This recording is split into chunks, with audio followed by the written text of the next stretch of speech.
तो यूपी के 51 लोकसभा सीटों पर बीजेपी ने उम्मीदवारों का ऐलान कर दिया है, लेकिन अभी भी 29 सीटों पर बीजेपी को उम्मीदवारों के नाम का ऐलान करना बाकी है। इन 29 सीटों में कुछ ऐसी सीटें हैं जहां से हर बार दिग्गज उतरते हैं। ऐसे में सवाल यह है कि क्या बीजेपी इन सीटों पर विकल्प तलाश रही है।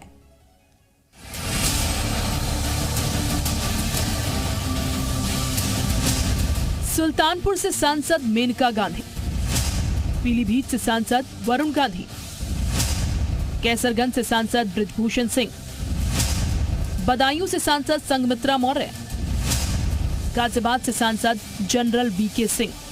ये वो 5 मौजूदा संसदीय क्षेत्र और बीजेपी सांसद हैं जिनकी सीटों पर फैसला अब तक नहीं हुआ है।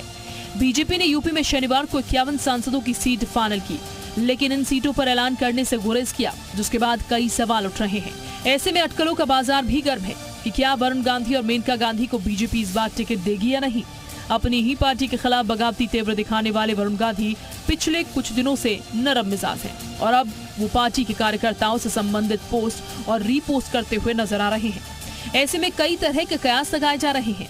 अभी जिस तरीके से वरुण गांधी की अगर पिछले कुछ वर्षों से देखा जाए, जो तल्खी है, जो सरकार के खिलाफ उनका लगातार बयान चला आ रहा है, सरकार के खिलाफ लगातार वो कहते आ रहे हैं, लेकिन फिलहाल अभी अगर कुछ दिनों की बात की जाए तो शायद ऐसा माना जा रहा है कि शायद इन दोनों लोगों को भी बीजेपी समन्वित कर सकती है, या हो सकता है कि इनकी सीटों में कोई परिवर्तन किया जा सके। पीलीभीत और सुल्तानपुर को लेकर ऐसा कहा जा रहा है कि शायद इन दोनों सीटों को बदला जा सकता है।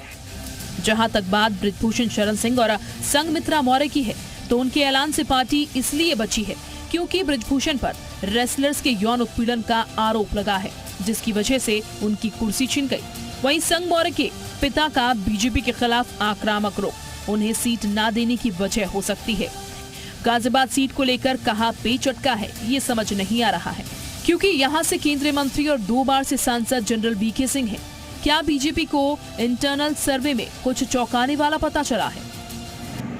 देखिए, जहाँ तक गाजियाबाद की बात है, बीजेपी के पास एक फीडबैक मैकेनिज्म है। उस फीडबैक के हिसाब से टिकट बांटे गए हैं। 51 टिकट जो बीजेपी ने उत्तर प्रदेश में डिक्लेयर किए हैं, उसमें साफ है कि बीजेपी को लग रहा था कि ये जीता उम्मीदवार है। जहाँ तक जिन टिकटों को होल्ड किया गया, उसमें साफ तौर पे या तो बीजेपी बदलाव कर रही है या एक बार रीथिंक करना चाह रही है।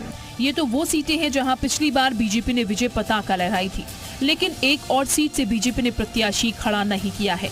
ये रायबरेली संसदीय सीट है जो गांधी परिवार का गढ़ है। कहा जा रहा है बीजेपी इस सीट पर किसी ब्राह्मण प्रत्याशी की तलाश में है। ब्यूरो रिपोर्ट, जी मीडिया।